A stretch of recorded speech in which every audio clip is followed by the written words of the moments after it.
WPSD Local 6, your breaking news and weather authority. This is Local 6 at 5 in high definition. And she would say, "I love you too, Mama." A mother tries to make sense of her daughter's death. I miss everything about her already.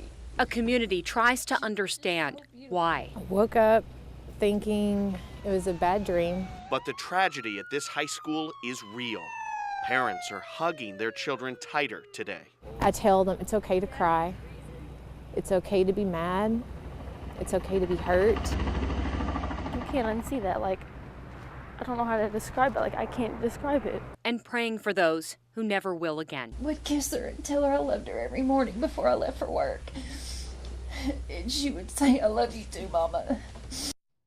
That grieving mother is Secret Holt. Her 15-year-old daughter Bailey is one of the two Marshall County High School students who died in yesterday's mass shooting.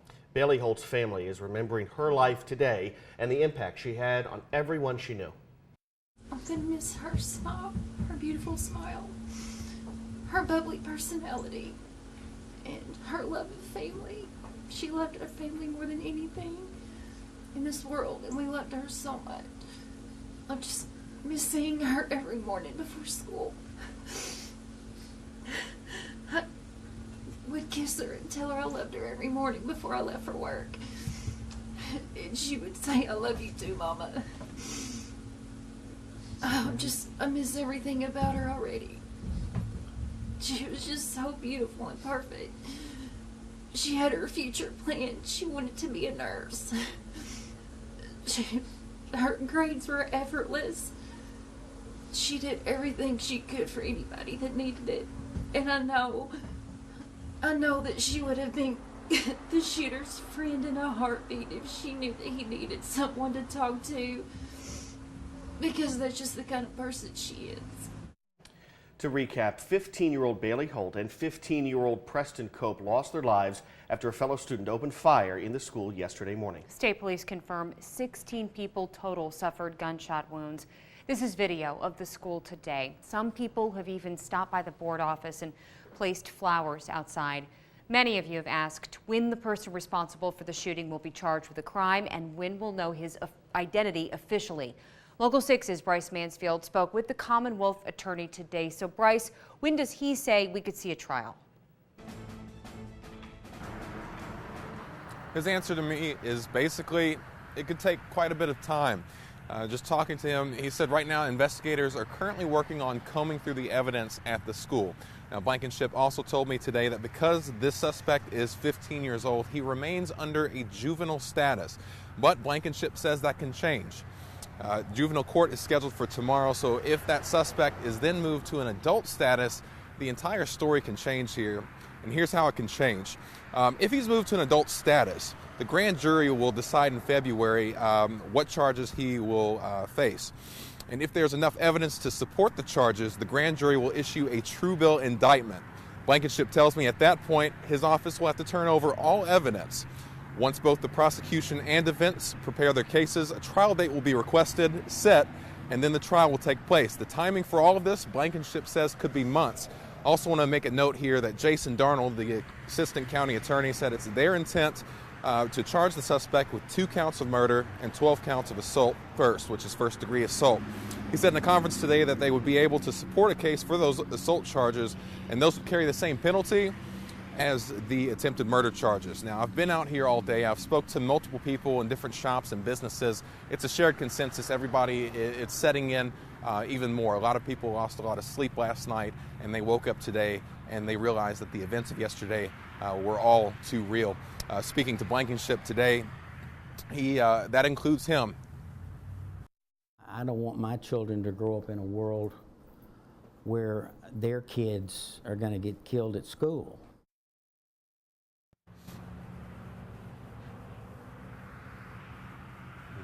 Again, that juvenile hearing is scheduled for tomorrow morning. No media will be allowed in, but we will try to get you all details as soon as we get them. Reporting live in Marshall County, Bryce Mansfield, WPSD, Local 6. All right, Bryce, thank you. We want to be transparent with the decisions we're making in our coverage of the Marshall County High School shooting.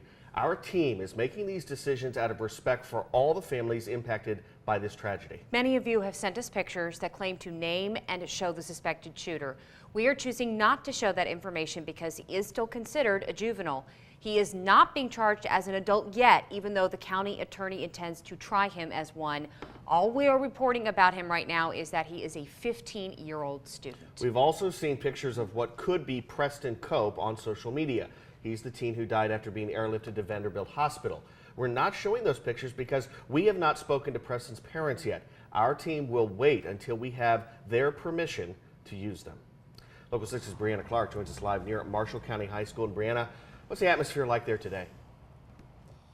Todd, it's very somber. People here are just trying to make sense of the senseless. Now, Kentucky State Police are still on site, blocking off the road leading to the school parking lot. They are letting students through to pick up belongings left behind yesterday, and you can see some of them coming through now.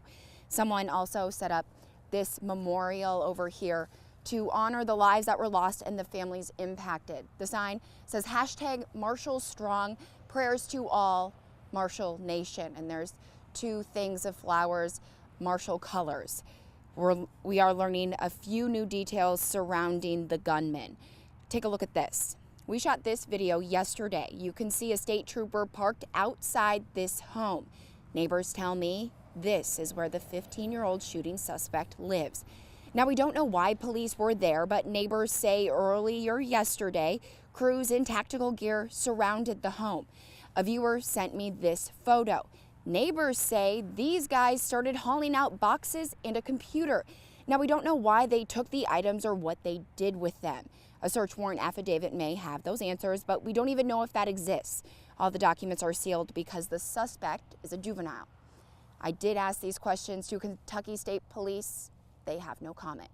Live in Marshall County, Brianna Clark, WPSD Local 6. Brianna, thank you. First Missionary Baptist Church in Benton is having a youth prayer service. That's tonight at 6:30. Students across the community are invited to attend.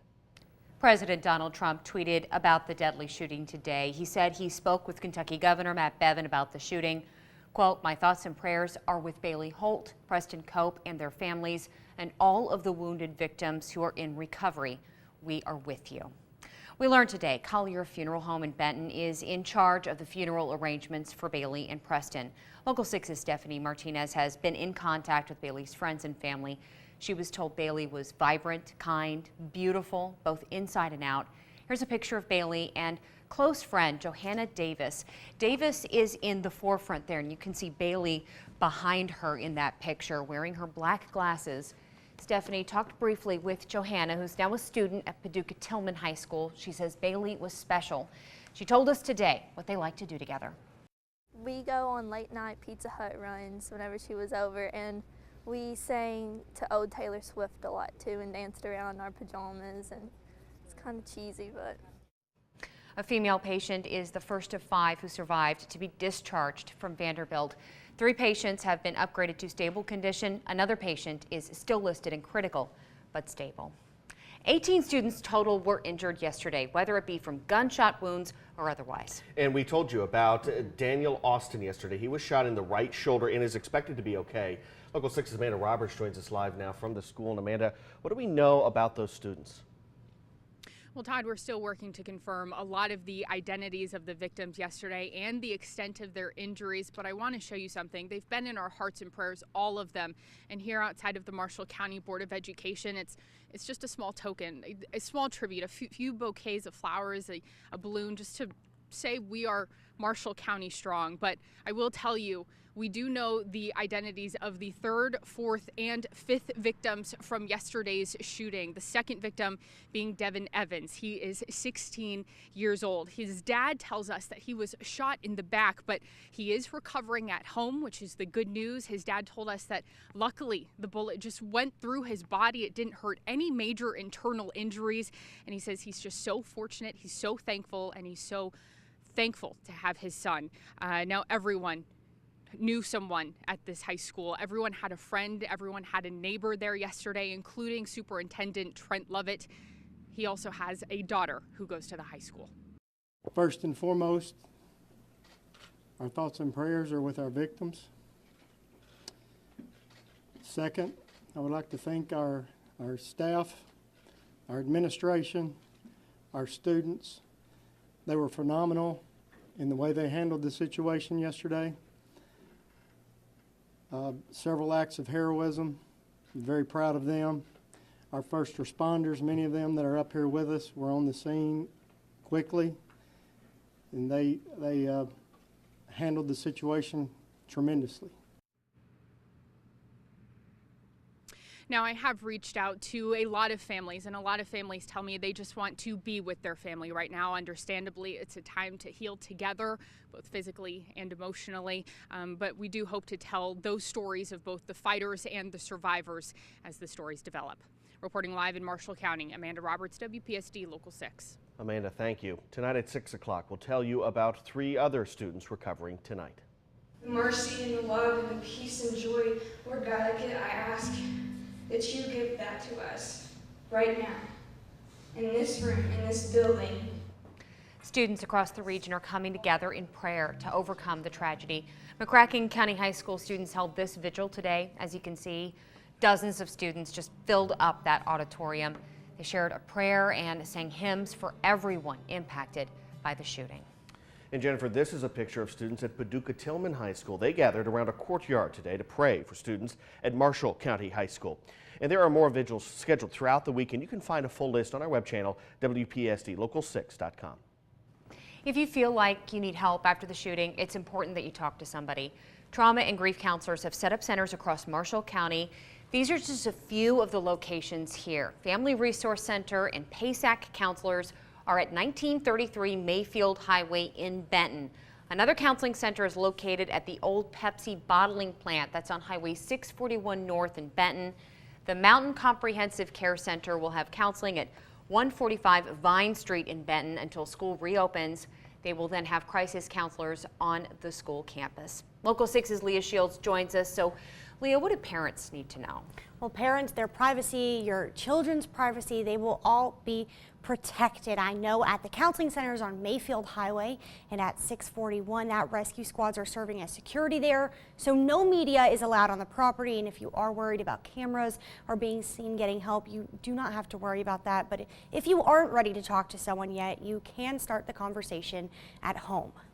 So just kind of knowing whatever you're experiencing, that's normal and that we expect those kinds of things to come up for people. This traumatic event can affect everyone in different ways.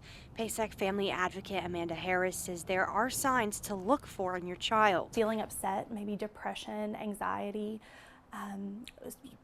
changes in behavior, so changes in sleeping patterns, in eating habits.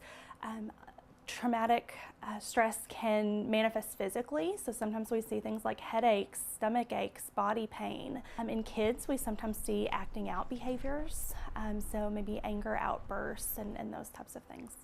Harris says it's important we talk about what we saw and what we went through. It's really important that parents check in with their kids and just have these kinds of conversations. I think one good way to start that is just to ask them what they know.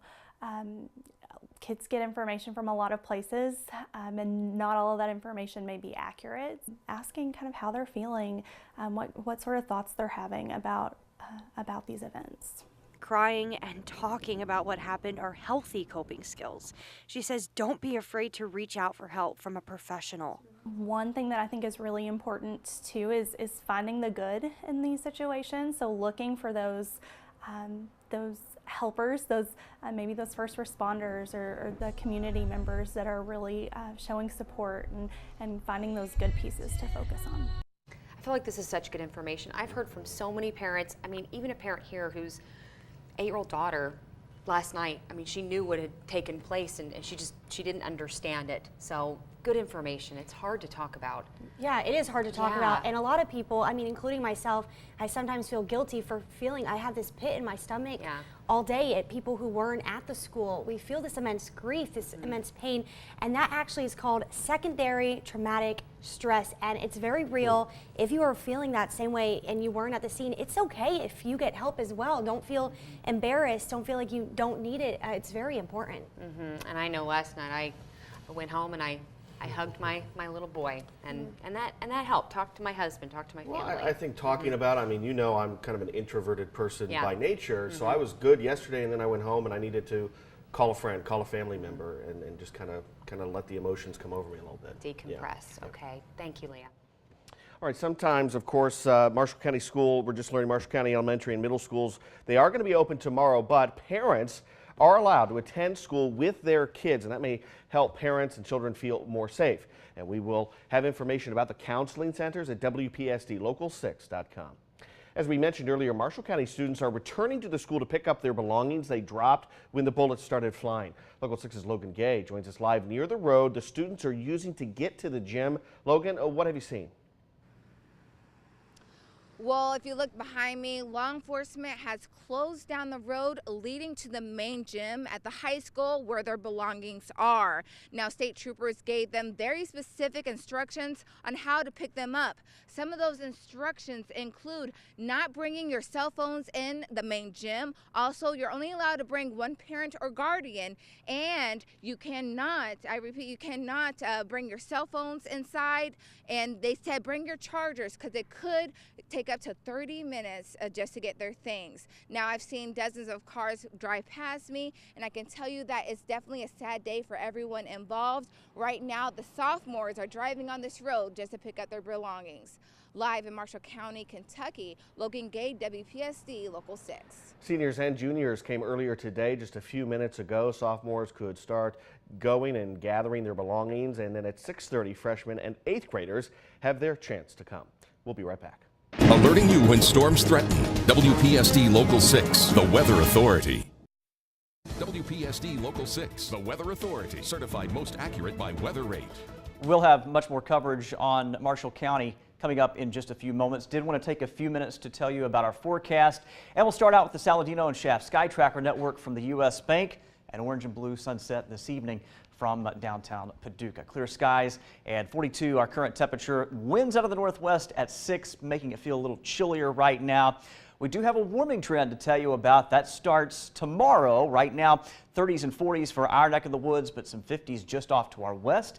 These are going to be the numbers that we have to look forward to tomorrow afternoon. Tonight, clear skies and temperatures will cool off pretty rapidly as we'll be back down to the lower 30s by 10 and midnight tonight. Calm winds and clear skies. Temperatures the big story as we wrap up the work week tomorrow and Friday.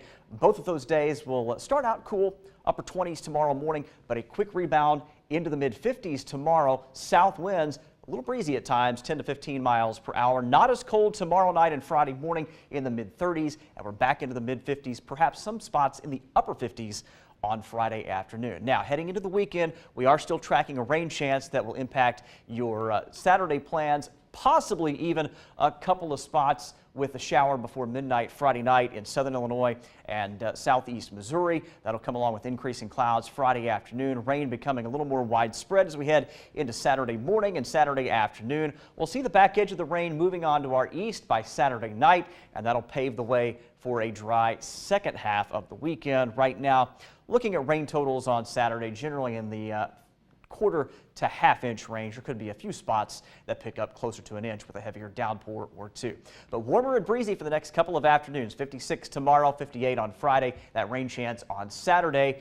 That rain chance will be followed by the return of some cooler air for the start of next week, but nothing too terribly cold in your 7-day planning forecast right now. 52 and back to dry weather on Sunday. Sunshine and 40s on Monday and Tuesday, and a quiet midweek next week, 53 and partly cloudy on Wednesday. Stay with us. We'll have more after this.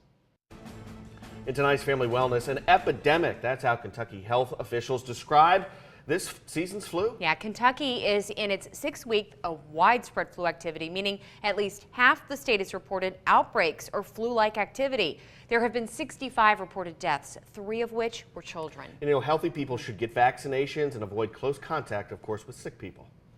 I'm giving you 175 years, which is 2,100 months. I've just signed your death warrant. A day of reckoning for former Team USA gymnastics Dr. Larry Nassar as he was sentenced to up to 175 years in prison. The sentence handed down after a week of emotional testimony from more than 150 women and girls about the sexual abuse they suffered and its impact on their lives. Nassar addressed the women and girls he abused. An acceptable apology to all of you is impossible to write and convey. I will carry your words with me for the rest of my days. His statement earned him no sympathy from the judge. The up to 175 years is in addition to the 60 years he'd previously been given for child pornography charges. The NCAA now launching an investigation of Michigan State University's handling of the case, and 3 top leaders at USA Gymnastics resigned earlier this week. We'll be right back. We'll leave you tonight with a live look of Marshall County High School. We continue our extensive coverage of this shooting at 6. Good night.